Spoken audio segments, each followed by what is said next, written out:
The rugged face of Alaska is timeless and majestic. On its southern edge, behind a towering wall of ice, lies the port city of Juneau. The gold rush brought the first settlers over Thunder Mountain in 1880. Today, in the shadow of Mendenhall Glacier, a new generation of pioneers has built a football program on the rocky plain at Juneau-Douglas High School. The little I know about geology is this glacier at one time went all the way down past the airport, and in all the thousands of years it's backed up to where it is now. And this is just glacier silt. It's kind of a volcanic type ash that's very abrasive. Most of the kids have scrapes, cuts, bruises. It's hard. I mean, this is hard as a rock. Warm for a day, and then it'll cook it.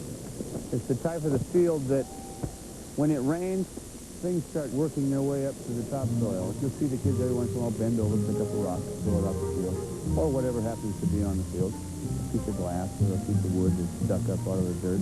We'll line them all up from sideline to sideline, and we'll walk down 110 yards and come back 110 yards, and we figure if we have 40 kids, and they each pick up 10 rocks on their way down and 10 on their way back, so we've got 800 rocks off the field.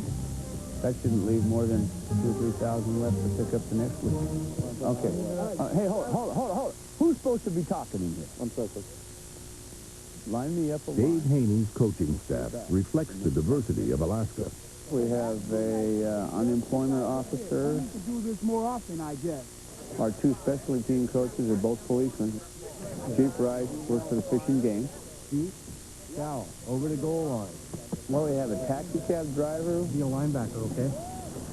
When they asked me if I wanted to come up and be the linebacker coach, I told them I'd come up here and do anything. I'll be a hash mark for you. I don't care.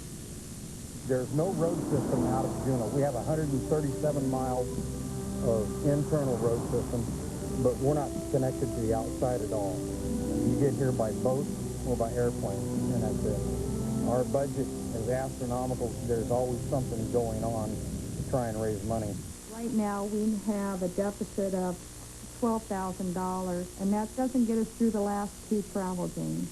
We don't just jump on a bus and go play a football game. We travel to Anchorage. We play teams up by Fairbanks, and it costs about $10,000 a week. I'd hate to see the kids go this far and then have the season called off because we can't pay for them to play.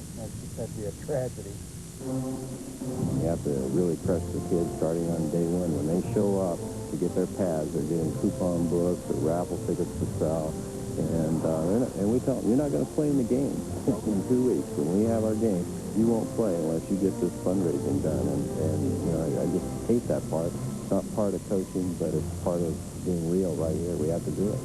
We have problems here of long winters, and it's hard. We lose kids all throughout the system. We lose them in the winter, and they just don't seem to come back in the spring. I mean, they're here, but not there. And football is the main lever that kept them in school. The players pay for their own uniforms, and there's no money for modern equipment.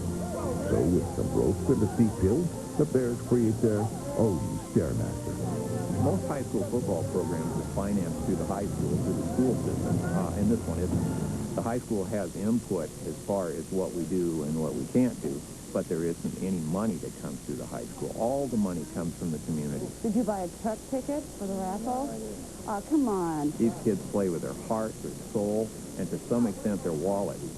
You know, it's not just about the X's and O's. It's about getting along with the guy, and it teaches them that it's okay to be different.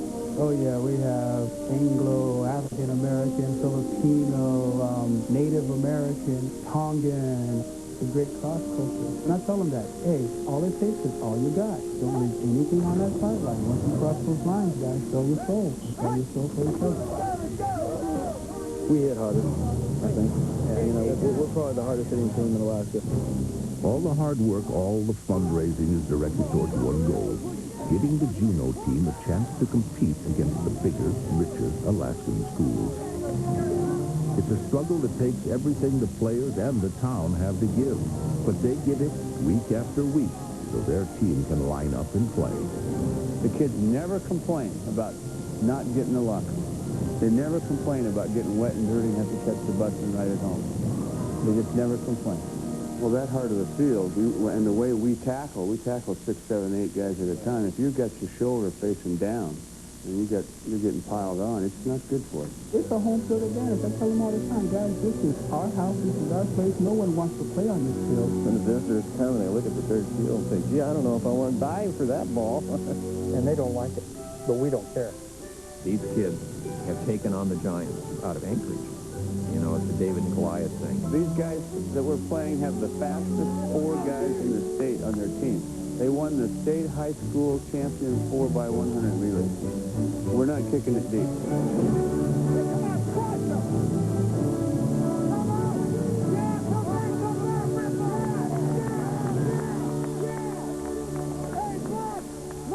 Juneau leads Alaska in football attendance. 5,000 people attend the home games. That's 1/5 of Juneau's total population. Bartlett High School is a 2-time state champion. Early in the game, their size and speed frustrates the Juneau players. Well, he couldn't pass because we didn't have a block in the back. He was when he's on the run all the time. Son, he could not do it. Get in there and hit him. Every single play. You. Everybody. Let's go.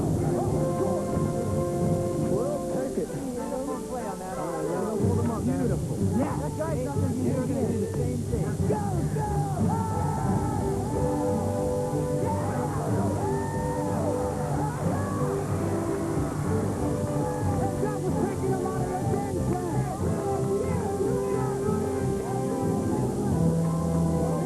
In the second half, the skies open.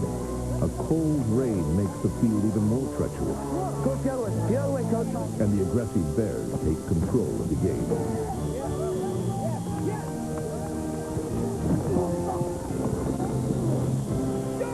Keep it up, Chad. Keep it up, baby. Keep it up.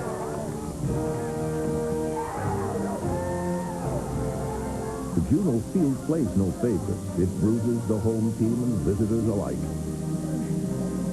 The difference is the Juneau players can't wait to get back in the game.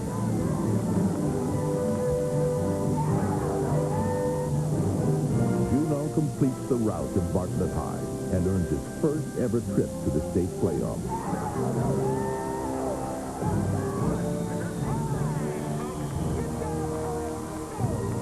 The victory belongs not only to the Juneau players, but to the entire community, which has kept alive a team and a dream on the last frontier of Football America.